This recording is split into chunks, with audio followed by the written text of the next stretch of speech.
What's up, y'all? It's Trent B, one half of the reality TV couple. With me and my wife Tori, we react to reality TV shows from trashy all the way to classy. Right now, I'm covering Married at First Sight, season 20, episode 8. Basically, Married at First Sight, Seattle. And this episode was pretty interesting because we start with Caitlin and Devin having a super cute date.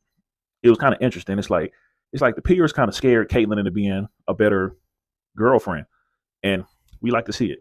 You know, however we can get her to be better to Devin, I'll allow it, right? If you got to bully her into being a better girlfriend, we'll take it. We'll take what we can get. Protect Philippe and Tori. His family seem like they got a lot of money. They seem very affluent. They got one of them same high rises that they putting all the contestants in. It's interesting. Like they look like they neighbors to Sean and Nikki almost. Very close to his mom. Seems like a mama's boy. There's nothing wrong with that. It's just something to closely monitor. And now I understand he doesn't own these restaurants. He works at these restaurants. It's a family business. So this, like a lot of stuff that he says and does in his life, is greatly exaggerated, right? Super overblown. And again, speaking on the topic of blowing things out of proportion, the thing about not being able to be monogamous and not being able to fuck other girls, super over the top. Like, bro, this is more of a thing to you than anybody else. Like, none of the girls that you've vetted in the last couple years look like Tori. They don't act like Tori. You don't feel about them like you feel about Tori. So why are you making this a thing? We get it, bro. You want us to think that you get girls. At this point, bro, why does it even matter? We don't think you get girls. We know that we know you don't get girls. Why are you so pressed on that, bro? Like, leave it alone, man. You gonna fuck this shit up with Tori. You keep doing this shit, bro. Nick and Courtney, I think this episode I fully jumped on the side of not liking Courtney. It's like, outside of being a spaz, she just is one of those people that just wants to be different. She's like an anti-ass person, right? Like when she says she doesn't watch TV, I can't stand those people. Obviously, watching TV is important to me because I cover all the damn shows pretty much. So watching TV is very important to me. It's very integral in my life. But the people that say they don't watch TV are super pretentious. It's like they want a pat on the back, and they seem like they want to feel like they're smarter than the next person. Like, I don't watch TV. I actually read books all the time. And it's like, whatever. Whatever you may say, you don't have to watch TV to know who Keanu Reeves is. He's an A-list actor. He's not on TV. He's on the big screen. So to try to act like you don't know who he is, that's more egregious than you being a Republican and not knowing what January 6th is. Like, bro, we know you know what January 6th is. You know who Keanu Reeves is. Cut it out. It's so strange. It's like she's weird for weird's sake. And Nikki and Sean, she's right about Sean wanting to win. And I think it was good that Sean was finally able to kind of acknowledge that this doesn't have to be a competition. You could battle with your coworkers, you could battle with your boss, you could battle with the people underneath you, but you don't need to battle with your girl or your partner. Like, that's the one person that y'all need to come together with. So I'm glad they was able to get in front of Paul and kind of come to a common ground, right? So I think it's funny that she knows he's trying to win, so she needs to move accordingly. And it seems like they was able to kind of come to a common ground. I like that, a certain commonality. It was funny when he was asking about the rating from 1 to 10. She was like, "Yeah, so what is your rating from 1 to 10?" She was like 2, 1 from 10. It was your rating from 1. It was a 2. She couldn't wait to get that low ass rating. And Shine, a 7.5. Like, be fucking for real, bro. You know what I'm saying? A 7.5 is definitely a choice. Like, all we seen y'all do is argue. Y'all argue on camera. Y'all argue off camera.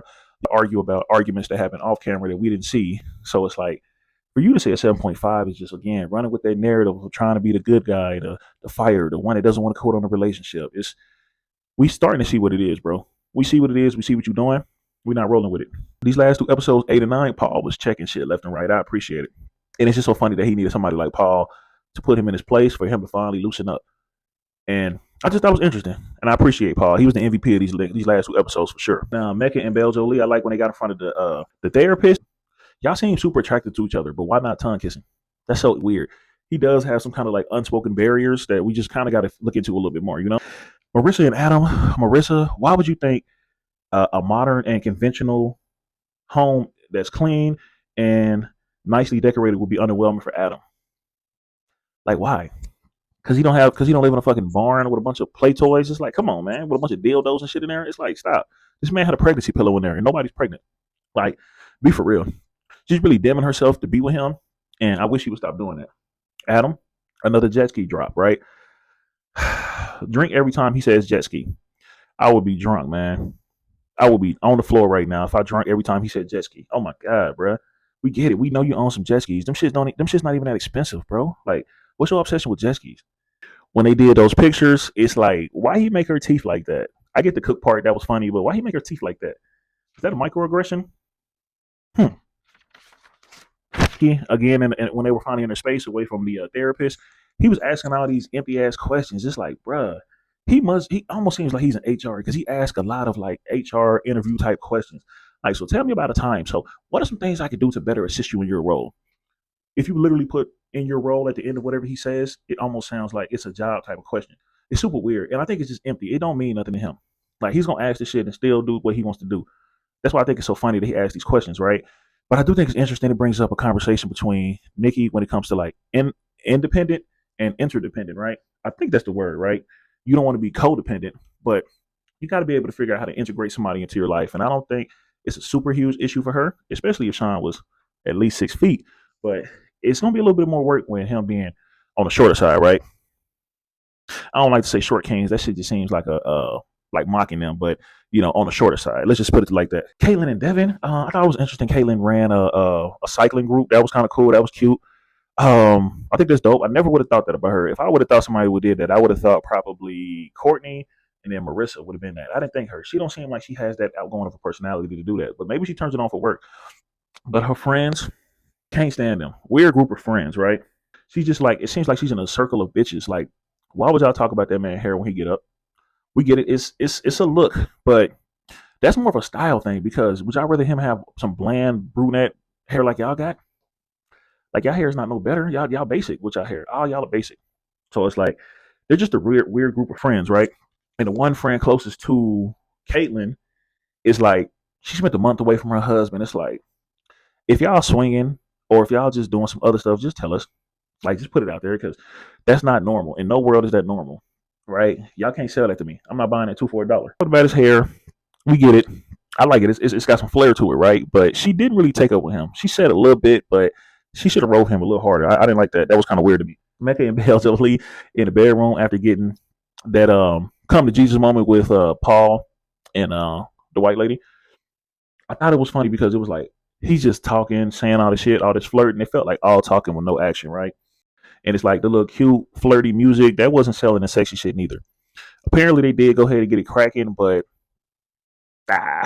whatever. I'm not feeling it. Something off with him. Courtney and Nick. Nick finally met their parents. I thought that was interesting because it's like, why are we meeting parents at this point? What was that about? Um, Her dad, he's an older gentleman, good looking, still got all his hair. Word on the curb is, my man go to the T clinic. Nothing wrong with that. If you got to do what you got to do to look good, do your thing. But these parent names, you got Fame, Logic, Violence. It's like, what happened to names like Jim or Thomas? Where are they getting these names from? Logic, Violet, Fame. They sound like Batman villains. Like, what the fuck are these names? Where are these names coming from? But my wife, she does makeup for a living as well here, and she was funny. She pointed out the mom has some terrible makeup. Says she has Republican makeup, and it made me kind of fall out. That was hilarious to me, right? Republican makeup, that definitely clears it for sure. And the sister, she's speaking facts. It's like she's trying to save her from fucking up a good thing because it's like, why are you searching for stuff? And I hate when these people come on these shows and they try to get their family to do their dirty work. If you don't want to do something or if you don't like something about Nick, just say it to him. But I could tell she wants them to kind of ream him for something she doesn't like, but they're not going to do it. They're not going to do your dirty work. They're not your henchmen like that. Thane is a Batman villain. He's not a real life villain. He's a villain of Batman. That's the only thing. They're just weird. Like, do you want their help or not? Because I know she wanted him to be like hard asses to him, but they're just not. It's not giving that. So, what are you looking for exactly? It's super weird. She's just strange. From this episode, I didn't like her. We can see if she make her way back, but she's just weird, you know. But all in all, we had a couple good meetings. I felt like we was making some traction with this episode. I thought we was going somewhere. It seemed like shit always comes apart when they have the group meetups and people get to call other people out. But this episode was good. I feel like we made a lot of good progress. We're gonna see what the next set of episodes, what it's gonna look like when people meet up. But either way, y'all tell me what y'all think about the couples. What's our favorite couples ranked from 1 through 7? And once again, y'all like, comment, share, and subscribe. Specifically with the YouTube. Once again, it's Trent and Tori reality TV couple.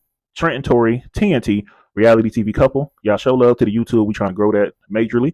And we holler at y'all tomorrow.